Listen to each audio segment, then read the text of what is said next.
Hello, kiddos. Welcome back for some more terrifying stories that will curl your hair and curdle your blood. So come in and sit down and enjoy tonight's terror tale. It's a creepy story about a young boy's love for his grandmother. And I call this one Just Grandma and Me.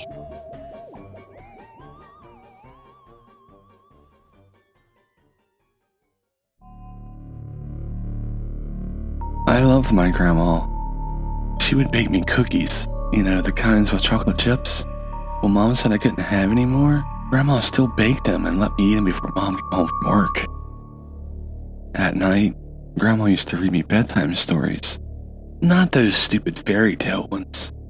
Grandma told me ghost stories. They were gory and grotesque, and most of all, exciting. She would stay up all night and talk for hours and hours. She was like my best friend. Mom was always yelling at me and complaining about every little thing I did. Grandma, well, she always stuck up for me. Whenever Mom said I had to do my homework, Grandma would help me, and sometimes she would even do my homework for me. Even though Grandma didn't have a job, she was always buying me presents. All Mom and Dad ever did was complain about how we didn't have any money and everything cost so much, and how I needed to behave myself. Grandma never said a bad word about me.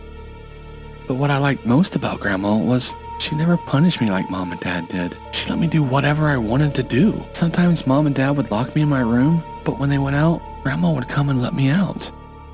Those are the reasons why I loved Grandma more than anyone else in the whole wide world. Every day, I would run home from school and see what kind of cookies or treats Grandma had made for me. And then, one day, all of that changed. That was the day I found out there wouldn't be any more cookies, and there wouldn't be any more ghost stories, and there wouldn't be any more fun. Because when I got home that day and opened the front door, Grandma was lying in a heap at the bottom of the stairs. She looked like a broken doll. Her arms and legs were sticking out of odd angles, and her head was twisted all the way around. Her glasses were broken, and she just stared at me. But it was like she really wasn't seeing me. And I tried to shake her to see if she would get up, but she was stiff as a log and her body was cold as ice. No matter how much I shook her, she just wouldn't get up. I knew it was bad when I couldn't hear her heart beating. I listened harder and harder, but I still couldn't hear anything. I don't remember much after that. I just sat there and waited for Mom and Dad to get home. They started crying and then called the police. Later, some men came to take Grandma away.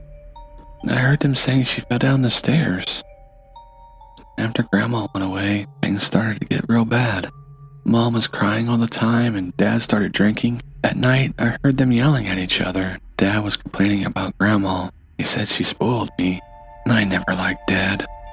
He was always mean, and the drink just seemed to make him much meaner.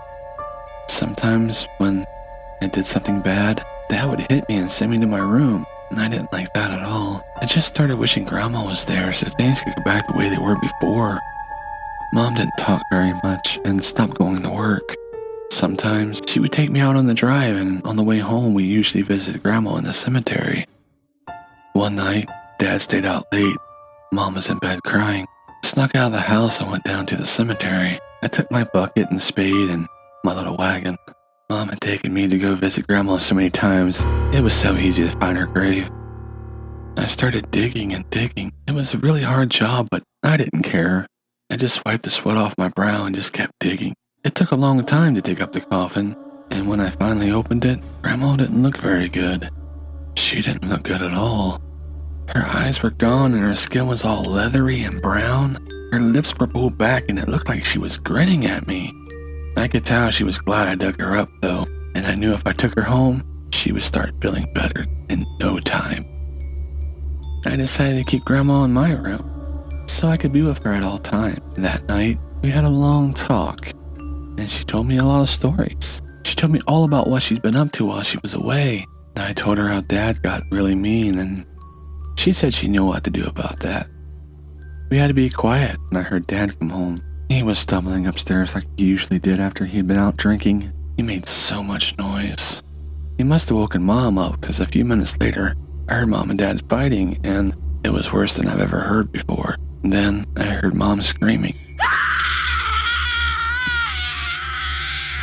I ran into the room and saw Dad beating Mom with a belt, and then he started choking her.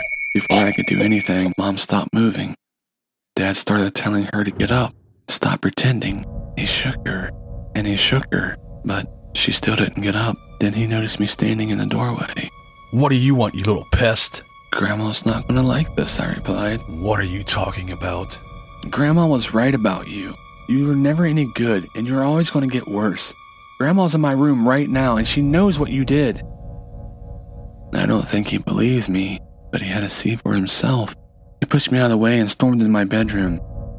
That's when Dad got a shock of his life. Grandma was sitting there, grinning at him. Oh my God! He gasped. Grandma had already told me what to do about Dad. She even told me which drawer the meat cleaver was in. While Grandma had Dad distracted, I was able to creep up behind him.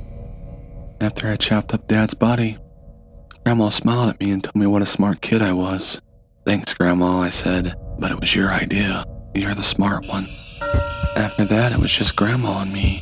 It was even better than I had before. We had such a great time together, and there was no one around to bother us. We stayed up all night and talked, and Grandma told me ghost stories once again.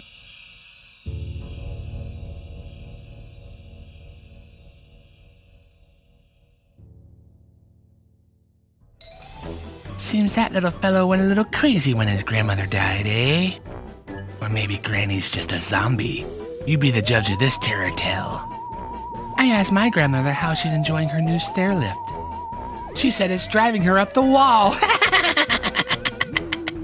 Well, that's all the time we have for this one, you little fiends. Don't forget to tune in next week for some more Skella fun. And remember to stay creepy.